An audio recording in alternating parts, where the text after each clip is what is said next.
A reconstrução e ascensão do Real Madrid pós-era Cristiano Ronaldo foi impressionante. Juventude, experiência e um técnico vencedor levaram o clube de volta ao topo da Europa em 2022 e 2024. Essa última, mesmo após saída do artilheiro e ídolo Benzema. E quando um time já excelente adicionou Mbappé ao elenco estrelado, parecia apelação. Mas ao fim da temporada, tudo desandou. E o que parecia uma dinastia em construção virou um pesadelo. A sensação era de déjà vu, lembrando os anos dos Galácticos. Como o super time do Real Madrid decepcionou o mundo? Em julho de 2024, Mbappé realizava seu sonho ao chegar a Madrid. O quarteto com Vinícius, Rodrigo e Bellingham era um dos mais aguardados no futebol há tempos. A estreia com o título sobre a Atalanta na Supercopa Europeia, com gol do francês, só aumentava a expectativa. Mas ao mesmo tempo, o clube perdia uma peça crucial. Toni Kroos se aposentava. E sinceramente, esse foi o principal problema. Kroos era um jogador raro, quase em extinção no futebol moderno. Sua experiência, visão de jogo e passes precisos davam equilíbrio ao time. Com ele, o Real sobreviveu mesmo após a saída de Benzema, com Ancelotti encontrando soluções táticas. O losango no meio, com Vini e Rodrigo no ataque e Bellingham surgindo como Belligol. Mas dessa vez, a saída de Kroos e a chegada de Mbappé exigiam mais do que apenas substituir nomes. O time precisava de uma nova forma de jogar. O Real tentou começar com um 4-3-3 e em alguns momentos repetiu o 4-4-2 com o losango. Já em outros, recorreu à tradicional linha de 4, com Modric entrando no segundo tempo para fortalecer e dar controle ao meio de campo. Enquanto o meio campo sofria com a ausência do seu maestro, o ataque também enfrentava seus próprios dilemas, porque Mbappé teve um início bem abaixo do esperado, péssimo aliás. Faltava entrosamento e ele sentia o peso da camisa. Fazia gols aqui e ali e o Real vencia jogos em La Liga, mas sua pouca participação e erros técnicos geravam dúvidas que na época eram exagerados. E enquanto isso, Endrick estreava empolgando com gols em sequências. Fala aí, você também se iludiu, né? Coube então a Vinícius Júnior, em ótima fase, praticamente carregar o ataque na primeira metade da temporada, mas o desempenho coletivo não convencia. Tropeços começaram a surgir e aí vieram as malditas lesões. Carvajal e Militão,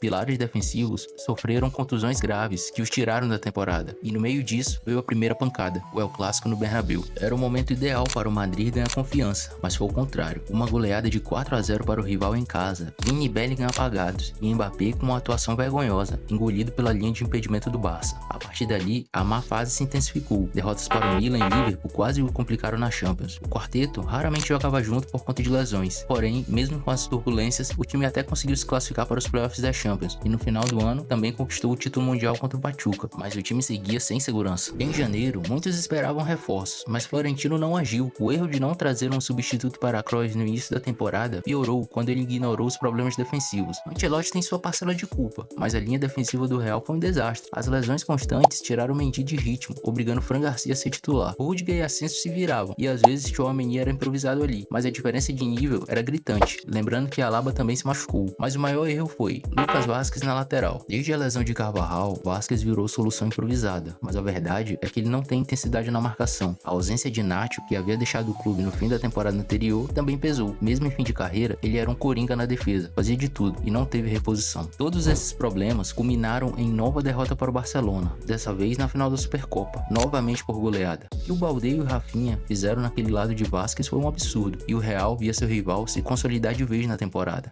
Diferente do primeiro El Clássico, Mbappé jogou bem dessa vez, mas aí foi Vinícius Júnior que começou a cair. Seus números se mantinham bons, mas o rendimento era outro. Errava dribles e decisões simples, e ele e Mbappé passaram a disputar os mesmos espaços no campo, uma clara falta de sintonia. A sombra da bola de ouro ainda parecia pesar, mas o ponto de virada veio mesmo após o jogo contra o Valência. Eu só sei que, a partir dali, Mbappé se recuperou e assumiu o protagonismo. Entre janeiro e fevereiro, marcou mais de 20 gols, fazendo seu primeiro hat-trick contra o Valladolid em La Liga e outro contra o City na Champions, classificando o Real para as oitavas. Com isso, começou a ofuscar não só Vini, mas também Rodrigo. Sem reforços, Ancelotti tentava ajustar com o que tinha disponível, e uma das suas soluções foi colocar Valverde na lateral para barrar Vázquez. E olha, ele cumpriu com excelência. Valverde é um monstro, né? Mas isso teve um custo. O meio ficou ainda mais fraco. Nem Tchouaméni, Camavinga, Ceballos e nem o velho Modric conseguiam reproduzir a mesma energia e força de Valverde naquele setor. Todo esse caos prejudicou um jogador que mais surpreendeu na temporada anterior, que foi o Bellingham. Ele até começou bem a temporada, mas com tantas lesões e ajustes naquele setor, foi sendo sacrificado, passou a cobrir espaços defensivos e foi pouco acionado no ataque. De artilheiro, virou quase operário, e isso foi um retrato do principal problema do Real Madrid, a marcação. O trio ofensivo não ajudava na recomposição, e não é nem opinião, é estatística. Mbappé, Vini e Rodrigo foram os atacantes que menos correram na Champions. No futebol moderno, correr errado já é um problema. Agora não correr, num time desequilibrado, tentando se reinventar e precisando fazer concessões, sem cumprir obrigações táticas, impossível. impossível vencer. O jogo contra o Atlético de Madrid pela Champions, mesmo com a classificação, foi tenso e amarrado. Vini perdeu até pênalti, mostrando que a fase ruim não acabava. A situação já era crítica, os tropeços na La Liga e os mesmos erros defensivos de sempre só aumentavam o alerta. E nas quartas da Champions contra o Arsenal, veio a queda. A desorganização do Real ficou escancarada diante de um Arsenal que também tinha muitos desfalques, um time que praticamente não tinha atacante, mas que era bem mais organizado. O Real Madrid foi ofensivamente previsível, abusando dos cruzamentos e não teve controle nenhum pelo meio. E o Arsenal nem precisou fazer muito, não foi nem um time tão sensacional assim. O Real Madrid é que foi pobre demais, se agarrando apenas na mística do Bernabéu. Após o fiasco na Champions, o Real ainda buscava terminar a temporada com alguma taça, e foi com tudo para cima do Barcelona na final da Copa do Rei. E olha, esse foi sem dúvidas o melhor jogo contra o maior rival no ano. A marcação alta funcionou, o time foi mais agressivo e mesmo diante de um Barcelona em grande fase, conseguiu levar o jogo até a prorrogação. Mas no fim, um erro bobo na saída de bola custou caro, e mais um título escapou. Mesmo com a derrota, um detalhe chamou a atenção. Mbappé, voltando de lesão, começou no banco, mas quando entrou no segundo tempo e mudou a partida, entrou no lugar de quem? Rodrigo, que fazia mais uma atuação apagada. Naquele momento, ficou escancarado. O tão sonhado quarteto simplesmente não funcionou. E o caso de Rodrigo merece um capítulo à parte. Desde o início da temporada, ele foi deixado de lado pelo hype em torno do trio Vini, Bellingham e Mbappé. A mídia comprou a ideia de um novo trio dos sonhos e deixou o Rodrigo escanteado. Isso incomodou o jogador, e ele tinha seus motivos. Apesar de nunca ter sido o protagonista como Vini, Rodrigo sempre foi uma peça importante, decisivo em jogos grandes e ainda se sacrificava jogando fora de sua posição ideal. Mas agora queria reconhecimento. E quando ele decidiu assumir essa briga, buscar o protagonismo e se encaixar no tal quarteto, acabou atraindo para si a responsabilidade e o peso da cobrança, e infelizmente não correspondeu. É verdade que ele começou bem a temporada.